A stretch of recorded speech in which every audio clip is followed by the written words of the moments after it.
साथियों नमस्कार। आइए जाने जीवन जीने की कला सीखने एवं उस कला का खिलाड़ी बनने के लिए हमें क्या क्या करना होगा। मैं राजेंद्र भाटिया आज इसी विषय पर आपके साथ वार्ता करूंगा। दया भाव और सदैव दूसरों के लिए तत्परता की भावना वह सब कुछ दिला देती है जिसकी मनुष्य कभी कल्पना भी नहीं कर सकता। मनुष्य की यह उपलब्धि उसके जीवन को आनंदमयी बना देती है। दूसरों को आनंदित करने का अर्थ है दूसरों को आनंदित करने का अर्थ होता है कि मनुष्य ने अपने ईश्वर को आनंदित किया। केवल अपने लिए जीवन जीना मृत्यु के समान है। जो मनुष्य परोपकार में अपना सब कुछ गंवा देते हैं वह मरकर भी अमर हो जाते हैं। जो मनुष्य अपने सद्गुणों की स्मृतियां छोड़ जाता है समय की गर्त उसके नाम को धूमिल नहीं कर सकती। आप जिस किसी पर दया करते हैं उसके मन में आपका नाम अमिट अक्षरों में लिख जाता है। मनुष्य के शुभ और कल्याणकारी कार्य इस संसार में उसी प्रकार चमकते हैं जैसे सूर्य, चंद्र और तारे। हमारा जीवन समायोजन का नाम है। एक दूसरे के साथ मिलजुल कर रहने एवं सहयोग और सहायता के साथ आगे बढ़ने का अवसर भी है। याद रहे, जिसने परिस्थितियों के अनुरूप खुद को ढालना सीख लिया समझो वह जीवन जीने की कला का खिलाड़ी बन गया। यह कला जीवन से सूक्ष्म समझ की मांग करती है और अनुभव के साथ जीवन का हिस्सा बनती है। और जो इस कला परिस्थितियों के अनुरूप खुद को ढालना और जो इस कला अर्थात परिस्थितियों के अनुरूप खुद को ढालना को नहीं समझ सीख पाया समझो वह अभी अनाड़ी ही है। लेकिन उसको भी इस कला को सीखने का अवसर है। अन्यथा जीवन का असंतोष, अशांति एवं शिकायतों से भरा रहना तय है। जब हम दुनिया को अपनी उंगली पर नचाना चाहते हैं,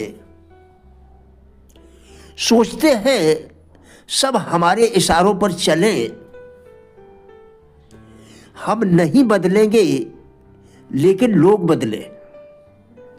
हम नहीं बदलेंगे लेकिन लोग बदले। ऐसी अहंकार की भावना तथा उससे पैदा हुआ क्रोध, आक्रोश यानी गुस्सा दूसरों के साथ तो संबंध बिगाड़ ही देता है, स्वयं के लिए भी घातक साबित होता है। अपने आप को बर्बाद कर लेता है। ऐसे में कोई थोड़ा सा भी कुछ कह दे तो मन में क्रोध का ज्वार उफान मारने लगता है। आपा आवेशग्रस्त हो जाता है और व्यवहार बदल जाता है।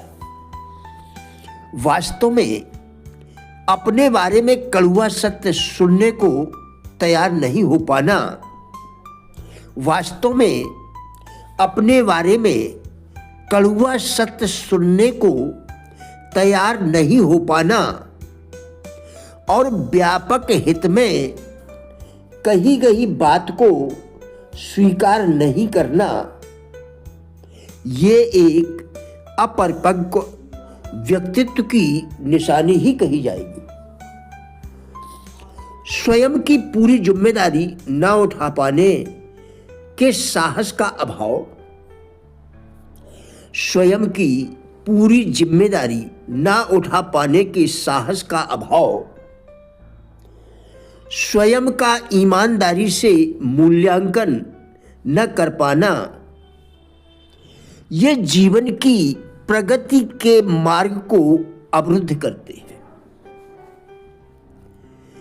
व्यक्तित्व को विकसित करने से रोकते हैं। अहंकार एवं स्वाभिमान में भेद को समझना आवश्यक है। अहंकार में व्यक्ति अपने संकीर्ण स्वार्थ पर अहंकार में व्यक्ति अपने संकीर्ण स्वार्थ पर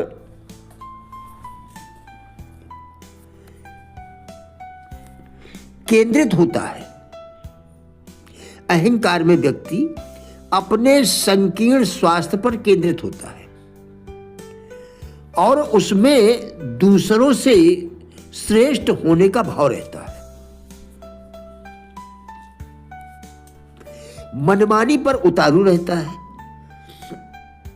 उचित अनुचित का ध्यान नहीं देता, उचित अनुचित पर ध्यान नहीं देता, जबकि स्वाभिमान एक आत्मिक गुण है।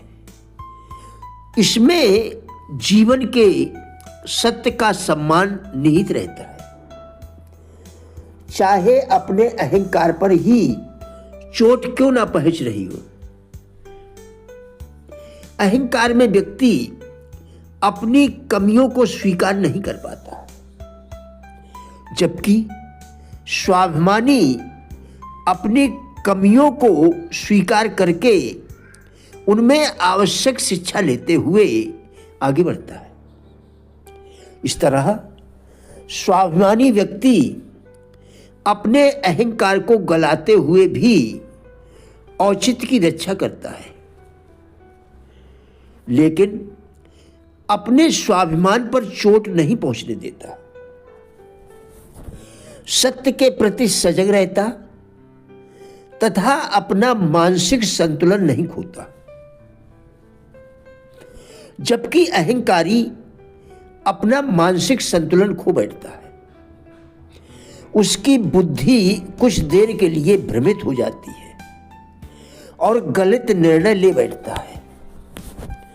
सभ्य समाज में ऐसा आचरण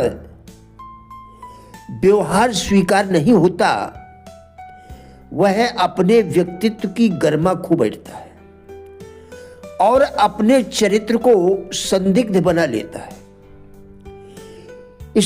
इनसे उबरने के लिए कुछ सूत्रों का अनुसरण कर सकते हैं।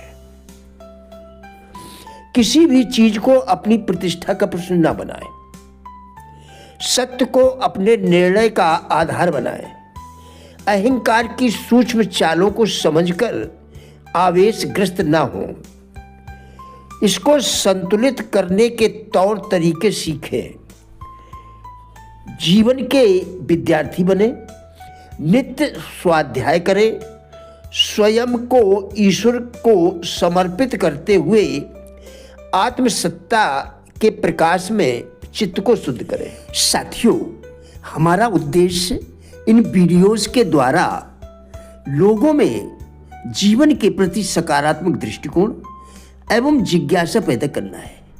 कृपया वीडियो पूरा देखकर विचार करें, क्या आपके लिए उपयोगी है? यदि हाँ, तो कृपया लाइक, शेयर व सब्सक्राइब करके हमारा भी उत्साह बढ़ाएं। वीडियो देखने के लिए धन्यवाद।